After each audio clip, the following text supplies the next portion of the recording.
All right, for this video, I wanted to talk about Form 1099 errors. So what do you do when you receive a 1099 by mistake, or you receive a 1099 and there's something on there that's just incorrect?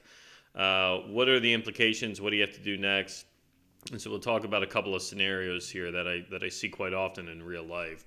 So the first thing you can do is if you get a 1099 and there's something wrong on it, you could certainly always contact the issuer first and then ask them to correct it. So most Form 1099s have options to file either corrected or void 1099. So corrections, obviously, just correct a certain element on there, whereas void 1099s, you're just canceling out the whole thing. So always good. First option is to contact that issuer and explain where there is an error and then ask them to file a corrected 1099. Now, in many cases, unfortunately, the issuers don't do this.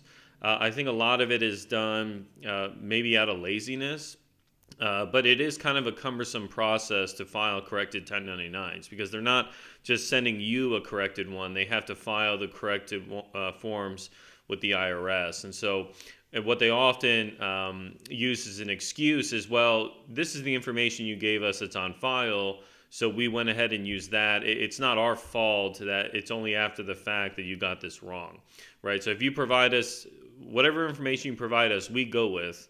Unless it's really our error, we're not going to correct it. Now, if the 1099 is issued incomplete error, and so what I mean by that is if you get a 1099 and if it's from an account you don't recognize, a payer, the amounts, if nothing on there is correct, and you shouldn't have even gotten a 1099 period, then definitely contact the issuer and explain and have them void it, right? So they can file a 1099 with the IRS to void the entry that was provided to you and ultimately sent to the IRS. So I want to look at three kind of issues: incorrect amounts.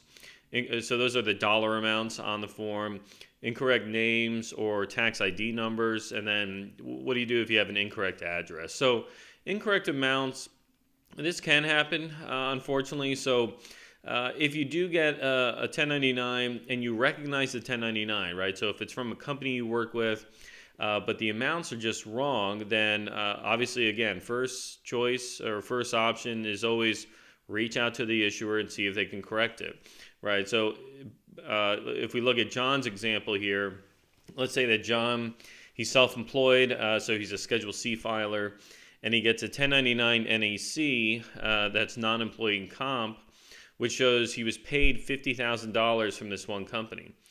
But when John looks at his records and his bank statements, he sees that, well, I actually only got 45, right? You guys have overstated what you paid me.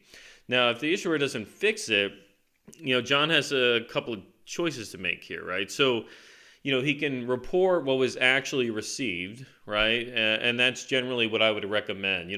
Don't overstate or understate your income. Report what you actually received. But the concern is, well, what if I get a matching notice? And so matching notices basically mean, well, if you report income that is effectively less than kind of what was reported on a 1099, the IRS might send you a CP 2000 matching notice asking for an explanation, right? They basically allege that you underreported your income. So write an explanation to the IRS and explain the discrepancy, right? That's really what you should do. And you can also, indicate to the IRS that, hey, look, I asked the issuer to correct this and they wouldn't do it. That's a good reasonable defense. The other thing you can do is, maybe report the full 50,000 as it is per the 1099 NEC, but then have an additional adjustment to reduce it by $5,000, so you can increase, cost of goods sold, or have a separate line item that just highlights that you received an incorrect 1099 NEC and you're making the appropriate adjustment on your tax return. So what about incorrect names or tax ID numbers? Again, if you get 1099 and it's issued to you and your name is spelled incorrectly, or it's your business name or your personal name when it should be the either one, or the tax ID number. So if your social security number is wrong, EIN's wrong, again, first thing is always reach out to the issuer and ask for a corrected 1099. Now, most providers are pretty good at getting the information accurate because it's all being done kind of electronically now. So whatever information you give them will be what they put on the 1099. However, this example is something I see very, very frequently. So if we have John and he's got an LLC and it's taxed as an S corp for his business, he uses PayPal to receive customer payments. However, when John first set up his PayPal account, he didn't set up a merchant account under his S corp and S corp tax ID. He just has his personal name on there and personal social security number. Huge problem, right? Because the revenue is attributed to the S corp, but all the reporting is done to him personally now. So now he's got a 1099K issued to his name personally and his personal social security number rather than the LLC and the LLC's tax ID. So what does he do here? Well, the revenue, if it really does belong to the S corp, right? So all the contracts between the customers are with the S corporation name. The revenue should be reported there. So the revenues belong to the LLC. He should report them on the S corp return. Now the question becomes, well, what does he do personally, right? Because he's got a 1099K that was issued to his name and tax ID personally.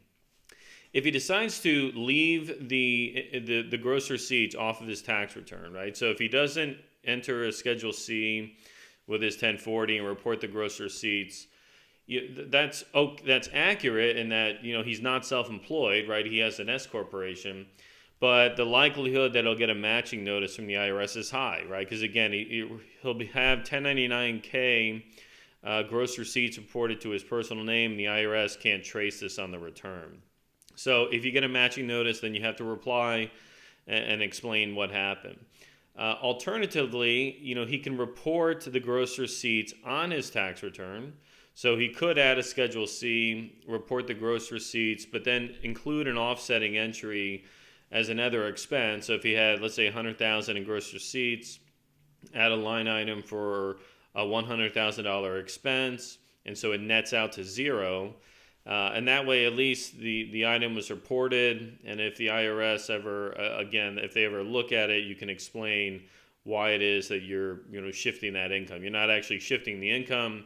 You're just reporting it correctly where it needs to be.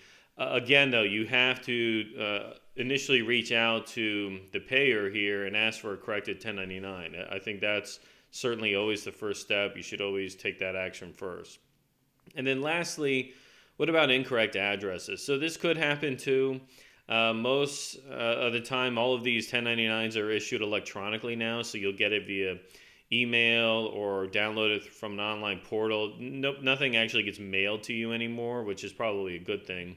But what if the address is incorrect? Well, it's largely kind of a moot issue. It doesn't matter so much because the IRS doesn't really care so much where, whether the address on there is correct or not. It could be relevant in cases where some states have lower thresholds for 1099 reporting. So if the issuer thinks you're at a certain address that makes you subject to this additional requirements, yet in fact you don't live there, you live in a different state, let's say, then that could be, a problem. You could have 1099s being issued that didn't necessarily need to be. But the fact that the address alone isn't totally accurate isn't really that big of a deal. So you can still ask the issuer to issue a corrected 1099 with an updated address. That's fine. If they don't do it, then just make sure that their records are updated for your new address. So when the 1099 goes out again next year, it's going to be the accurate address. You're not going to have a wrong address again. All right, so that covers it for this video. I hope that was helpful. If you have any questions, leave me a comment below, and I look forward to seeing you again on the next video. Thank you.